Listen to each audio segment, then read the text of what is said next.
Okay, so in this section of the video, I'm going to show you the differentiation from different detector available in the market and why some of these detectors you should avoid it while you're using it to do the MGUT demo. Now, cheaper detectors like this, it says electromagnetic radiation detector, but when you hook this emitter on, you can't even detect the radiation from a phone screen. So this doesn't work because this detector is only used to measure very low frequency radiation from the power socket. Okay? Now, another type of detector available in the market, electromagnetic field tester. Now this detector, we found out that this detector is only good at reading the signal coming in from the 4G or the Wi-Fi. Let me show you what I mean.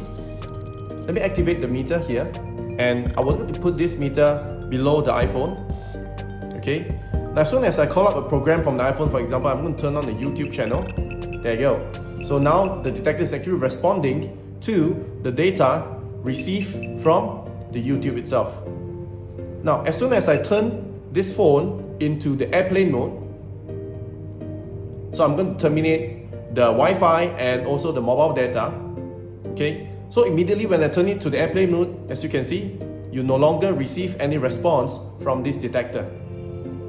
Okay, now however, as soon as I switch off the airplane mode and the data is back, the detector began to respond again to the signal from the phone.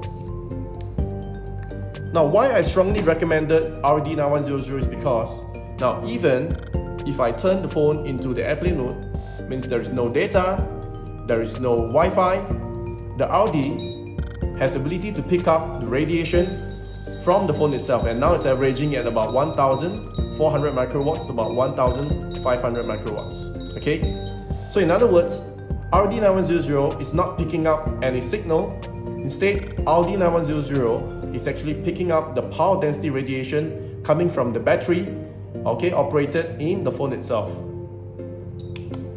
Now, let me show you another detector in the market. This detector is what we bought from the USA, and it's called the cell sensor. And supposedly this detector is able to pick up radiation from the cell phone. Okay, but now as soon as I hook up this meter, as you can see, okay, let me just put the meter on the table. Now, the phone is on airplane mode. As you can see, it's also picking up reading from the screen itself. Okay, now, but the thing is, we found that this detector is actually picking up and responding or reacting towards the metal part of the phone. Now, I'm going to turn off the phone. Okay, let me switch off the phone now. And let me show you what I mean. Now, as soon as the phone is switched off, if I use the regular RD, once the integrated circuit is completely shut down, the RD will get 0 reading because there is no more radiation source coming from this phone. Okay, because it's properly shut off and there is no power in the circuit itself. So everything goes back to 0. Okay, there you go. Alright, now, but for this detector itself, although the phone's already been shut off, you can still pick up reading from the phone itself. Now the reason being is because detectors like this, they're actually picking up and sensing the metal parts from the handphone. For example, now in this handphone cover, there is one metal piece over here. As long as I put this into the metal, the detector is reacting against the metal but not the radiation. Okay? Alright.